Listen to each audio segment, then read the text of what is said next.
Bienvenue à cette deuxième partie de l'activité préparatoire numéro 4 qui porte sur la synthèse des protéines. Cette capsule s'attarde plus particulièrement à la première étape de la synthèse des protéines, la transcription. Rappelons notre code de couleur. La zone noire et bleue correspond au promoteur, avec en bleu la boîte TATA. La zone rouge correspond à l'unité de transcription. Et en jaune, nous représentons des segments d'ADN qui ne font pas partie du gène illustré dans notre exemple. Voici comment se déroule la première étape, c'est-à-dire la transcription. Cette étape de la transcription permet de créer une copie d'un gène. Cette copie pourra sortir du noyau et se diriger vers le ribosome, ce que les gènes ne peuvent pas faire. Certaines protéines nommées facteurs de transcription reconnaissent la boîte TATA et le promoteur du gène à transcrire. Les facteurs de transcription se fixent au promoteur.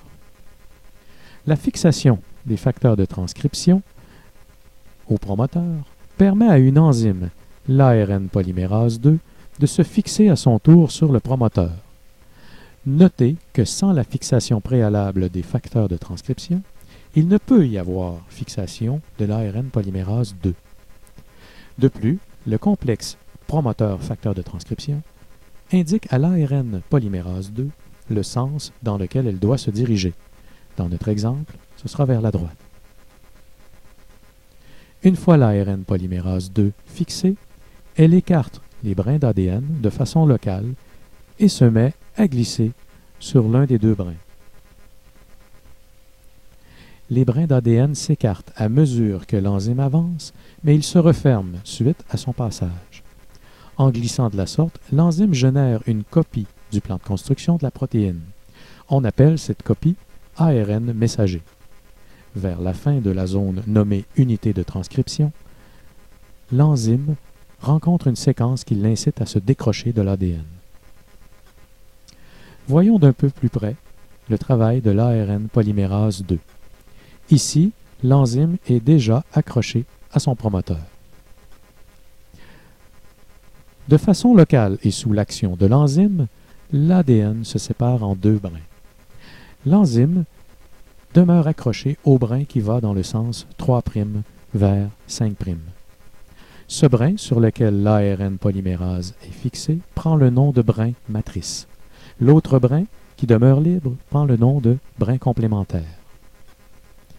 À mesure que l'ARN polymérase 2 glisse sur le brin matrice, elle assemble des nucléotides qui sont complémentaires à ceux du brin matrice.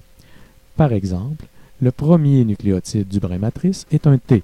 L'enzyme fixera donc vis-à-vis un A, etc.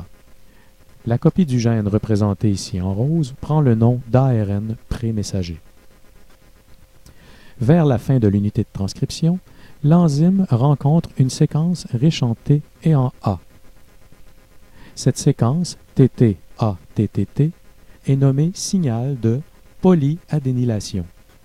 L'enzyme qui rencontre ce signal décroche du gène environ 30 nucléotides plus tard. On peut donc dire que le signal de polyadénylation informe l'enzyme que son travail est terminé et qu'elle peut quitter le gène. Le pré-ARN messager ne demeure pas fixé à l'ADN. En fait, il se décroche au fur et à mesure que l'enzyme ARN polymérase 2 avance. Notez que le pré-ARN messager se présente dans le sens 5' vers 3', de manière complémentaire au brin matrice. De plus, vous remarquerez que la séquence de l'ARN pré-messager est identique à celle du brin complémentaire, à cette différence près que les T sont absents. Ce sont des U qui prennent la place des T. Il existe en fait trois différences structurales entre l'ADN et l'ARN. Premièrement, l'ADN est composé de 4 types de nucléotides, A, T, C, G. L'ARN est composé des mêmes nucléotides, sauf que les T sont remplacés par des U. U pour uracile. Deuxièmement, l'ADN est double brin, tandis que l'ARN est simple brin. Finalement, le sucre qui entre dans la composition des nucléotides est différent selon qu'il s'agit de l'ADN ou de l'ARN.